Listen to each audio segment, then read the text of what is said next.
Assalamualaikum warahmatullahi wabarakatuh. Waalaikumsalam warahmatullahi wabarakatuh. Alhamdulillah wa syukrulillah wassalatu wassalamu ala rasulillah Sayyidina wa maulana Muhammad bin Abdillah wa ala alihi wa sahbihi wa mawala amma ba'du. Sahabat sekalian, sekarang saya sedang berada di depan pintu gerbang Bumi Alit. Ini adalah merupakan petilasan dari Kanjeng Eyang Boros Ngora atau Syekh Abdullah Imam, yang mana di sini merupakan suatu sejarah yang sangat besar ya, karena di sini ini terdapat pedang yang namanya pedang Dzulfikar yang diwariskan oleh Sayyidina Ali kepada muridnya yaitu Kanjeng Eyang Boros Ngora. Jadi kepada halayak ramai perlu saya ketahui bahwasanya pedang yang sangat diagungkan oleh dunia itu berada di Panjalu di sini. Oleh karena itu mari kita bersama-sama berkunjung masuk untuk mengunjungi di manakah tempat pedang tersebut. Ini adalah namanya Bumi Alit. Yuk kita sama-sama live untuk berangkat pergi ke sana bersama teman-teman. Yuk.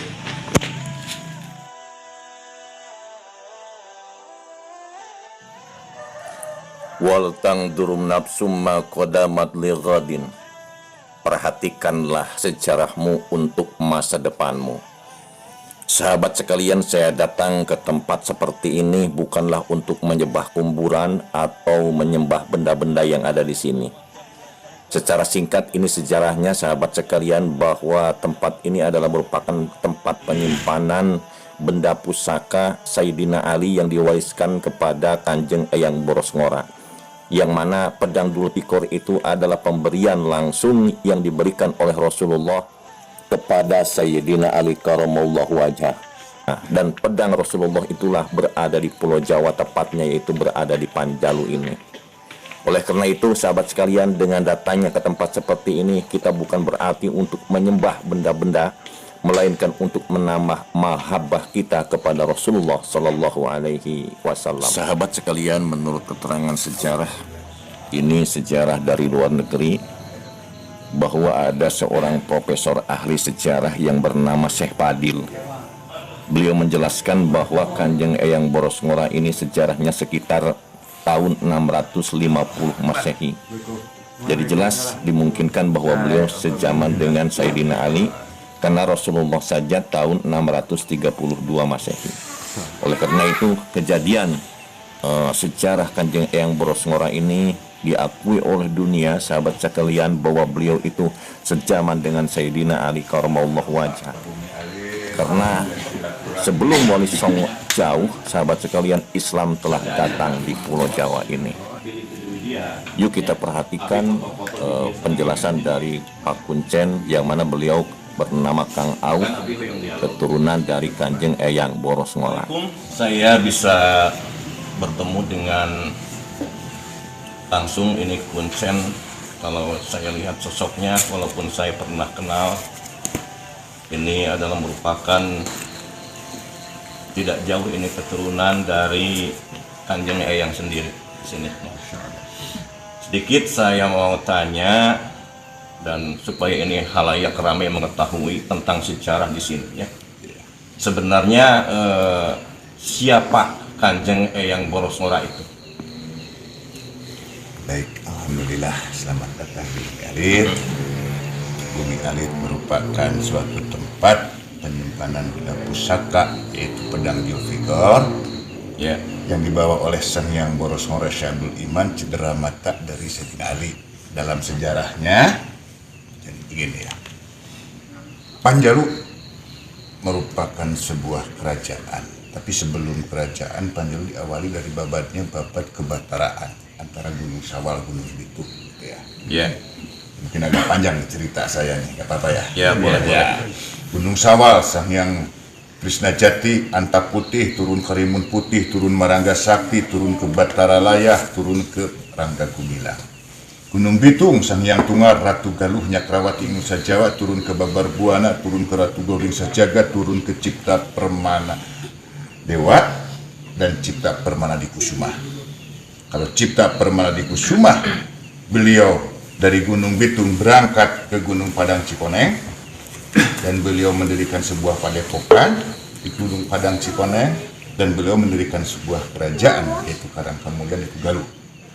Kalau Percipta Permana Dewa mempunyai anak 3, 1 Ratu Permana Dewi, kedua Sang Hyang Ponggang Sang Rumanghyang yang di Sang Hyang Talaga, yang ketiga Blegtang Blegreca Gulingan. Ratu Permana Dewi Gunung Bitung nikah dengan Rangga Gumilang dari Gunung Salak. Di sanalah mulai adanya Kerajaan Panjalu yang dirajai oleh seorang perempuan yang bernama Ratu Permana Dewi. Makanya namanya Panjalu. Jalu adalah laki-laki karena makevan jadi perempuan. Panjalu gitu. Jadi Panjalu itu perempuan artinya itu ya.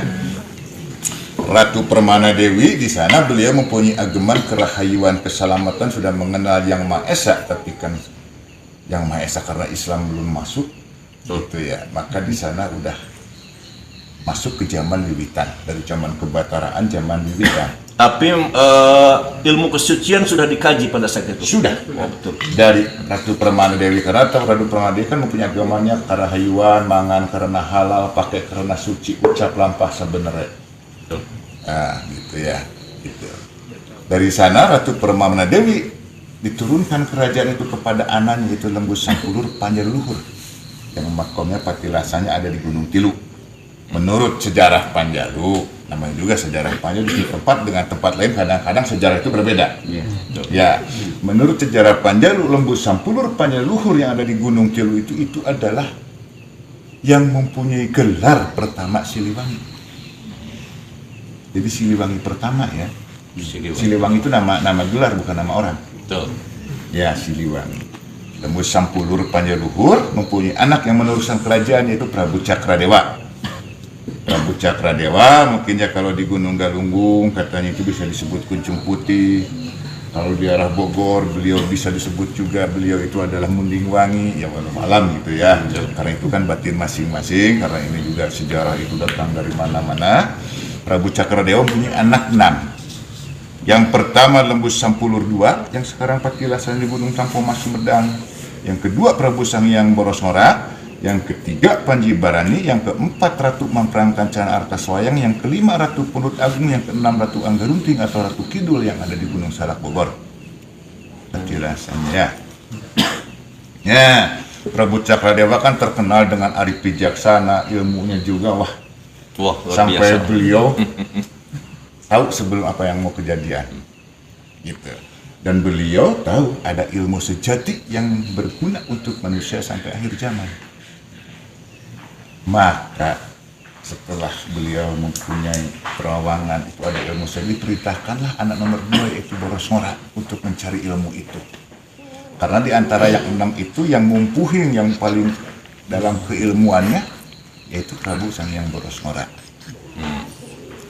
Maka berangkatlah Prabu Sang Hyang Boros Ngora memerintahkan Prabu Cakradewa memerintahkan Prabu Boros Ngora untuk mencari ilmu itu. Sebelum berangkat beliau dikasih gayung dengan bawahnya lubang-lubang, jangan dulu penuh, sebelum gayung ini penuh dengan air, dan carilah ilmu sejati yang bermanfaat untuk manusia sampai akhir zaman.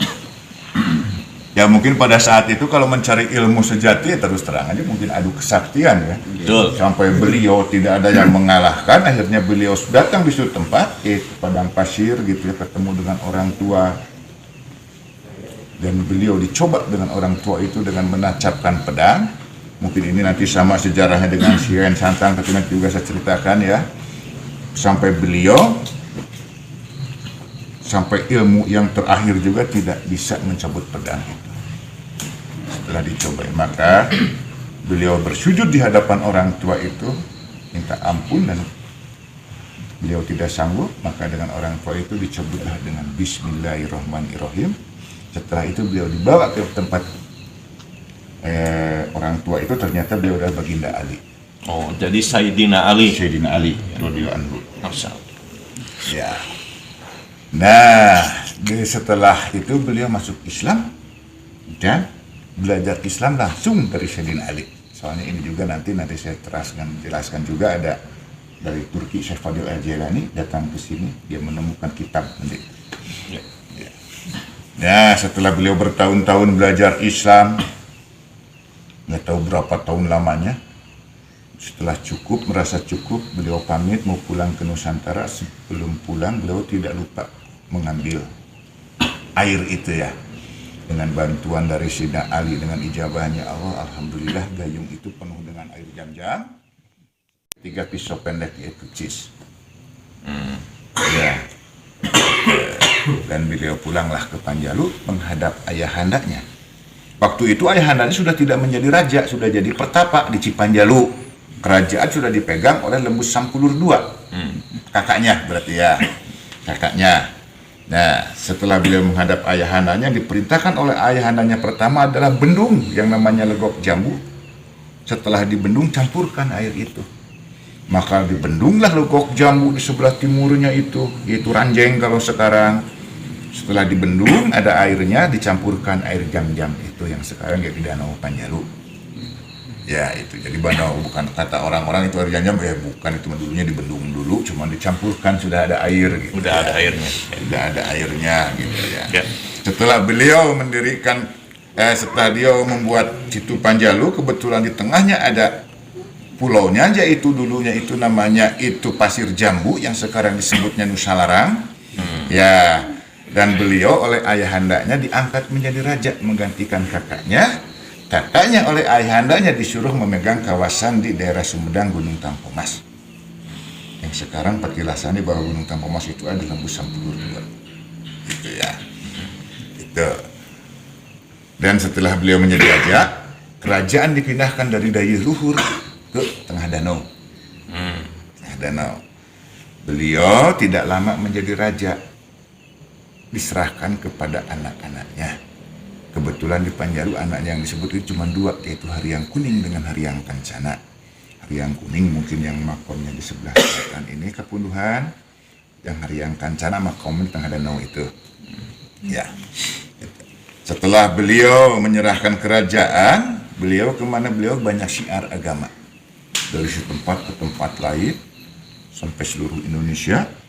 Cuman di mana beliau syiar agama di setempat yang baru, nama dan julukannya pun berbeda.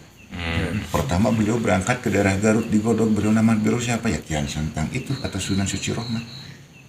Sunan Rohmat Suci. Ke Jampang, saya Jampang Manggung, di Jampang Tengah saya Ulia Susuhunan, di Karawang saya Kuro, di Banten saya Pamarayan, ke Padang Alifin, di Sumatera sebelah sininya Prabu Muli, di Kalimantan Prabu Cakraningrat, di Cirebon Baku Sangkan, insya Allah. Itu Jadi satu orang itu bernamanya banyak berbeda-beda. Kalau tidak salah 43 nama. 43 nama satu orang itu. Satu orang itu, makanya. Tetapi kalau kita melihat dari awal ya, tetap berarti tempat ini merupakan tempat yang tertua kalau begitu. Tertua. Ya betul. Nah, jadi begini, setelah beliau kemana-mana sebelum wafat, beliau pulang ke Panjalu.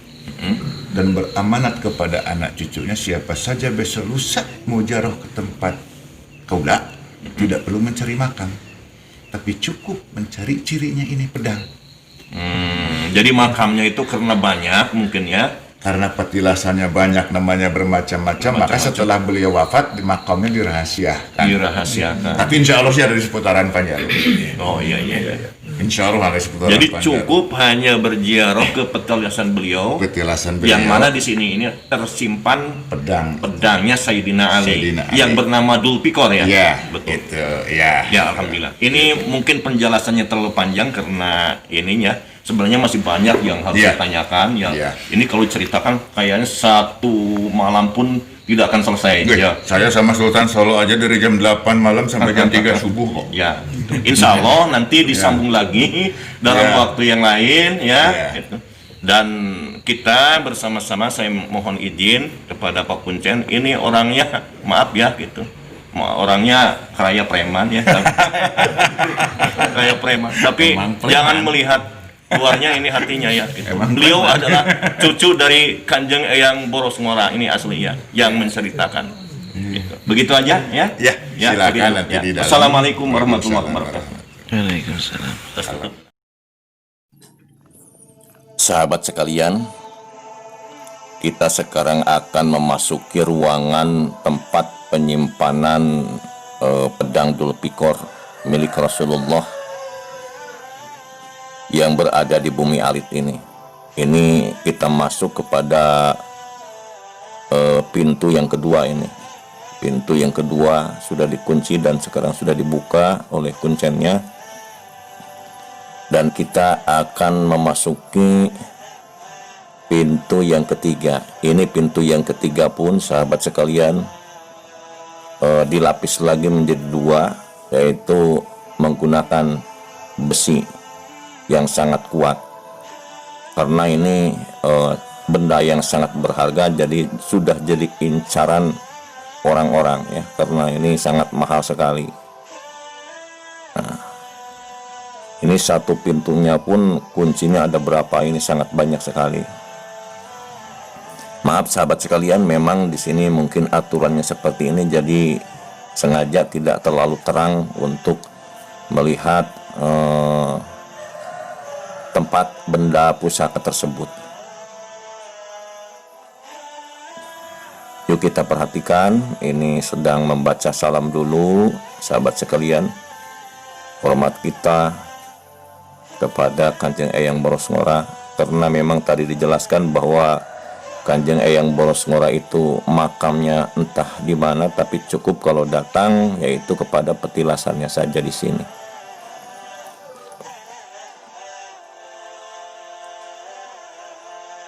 Nah sahabat, yuk kita sama-sama masuk ke dalam. Wah ini gelap sahabat sekalian, tapi barusan ada perintah boleh melihat pedang tersebut sambil kita membaca sholawat. Dan walaupun gelap sahabat sekalian,